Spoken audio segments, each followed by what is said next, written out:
Book 2, Reverend Insanity. So I found this book because when I was younger, I started to read a lot of web novels, Wattpad, fan fictions.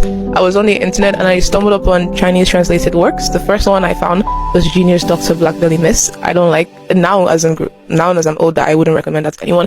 But Reverend Insanity was one of the first truly long books that I committed to read, and I didn't even get to finish it because once medical school started, I kind of lost time. I lost my time. This is the first book. Let me say that again. This is the first book that made me realize the villain main character works.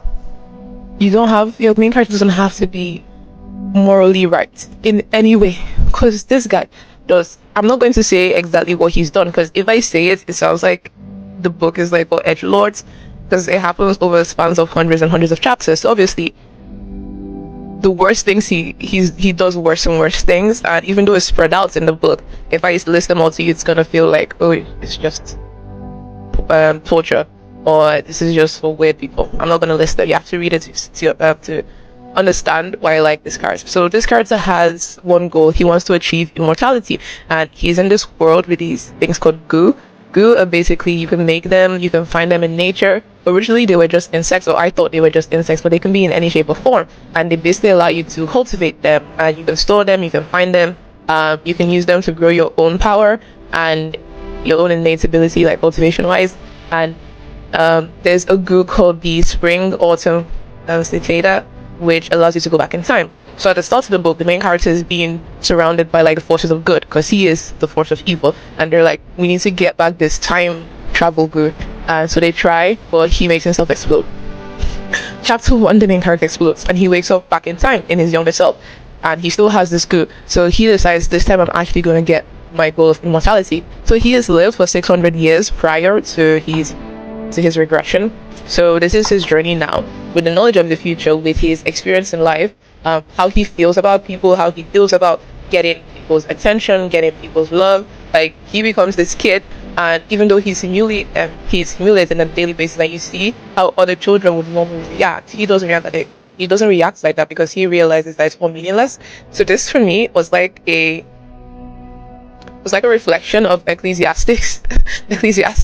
And I kept feeling, wow, I get it. I personally wouldn't condone his actions, for I wouldn't say that I am this kind of person. However, I understood him.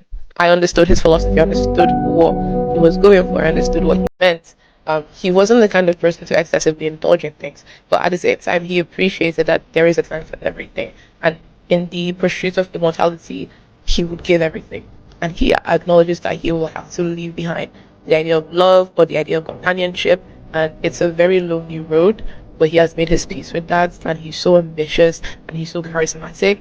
And I might never agree with his methods, but I would support him to gain immortality as long as I'm not in the way, because I don't want to die. That's why I find this book amazing. It's one of the books that tests you as a person. How much are you willing to condone from a main character? And it allows you to understand writing isn't about writing characters people like. It's about writing characters people understand. So yeah, Reverend Insanity. Okay, book 3. I do not know how to emphasize this or how to express this truth, because I really love the good characters. But Fang Yuan was different. He touched a part that no character has and no one might. I pray there is. Villains are cool when they are written beautifully, but Fang Yuan, reading Reverend Insanity, I saw that the web novel was something out of the ordinary. The protagonist was making my head think differently, abnormally rather. It was very impactful. I just hated Reverend Insanity, not knowing why, and mainly because of the recommendations of others. It made it sound like I was in a demonic sect for liking or choosing Reverend Insanity over the so-called good books. I have always believed that everything will become the objective being that it is raised up by the masses, if all of the subjective has been generalized, then becoming the objective. Reading Reverend Insanity took me back to the 48 Laws of Power.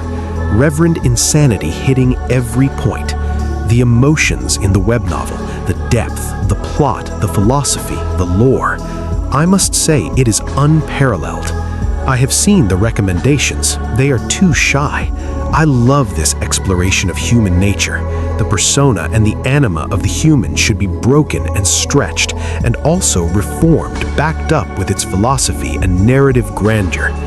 I believe the beauty of Reverend Insanity is its fantastic realism, extreme fantastical realism.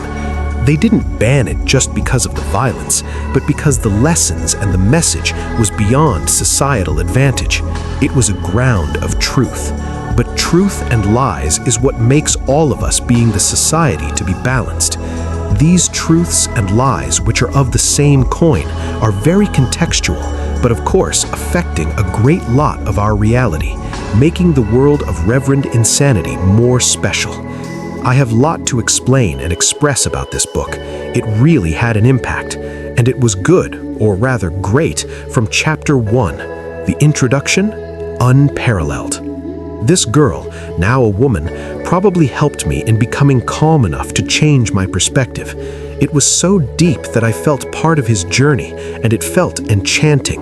The experience, the moments, everything about this book fills up a deep hole in the skies of the concept called peak fiction, because this book must have been written with the heart of personal expression. Thanks to this video I found, I can now appreciate a great many more pieces, because Reverend Insanity is a scripture. Thanks for watching.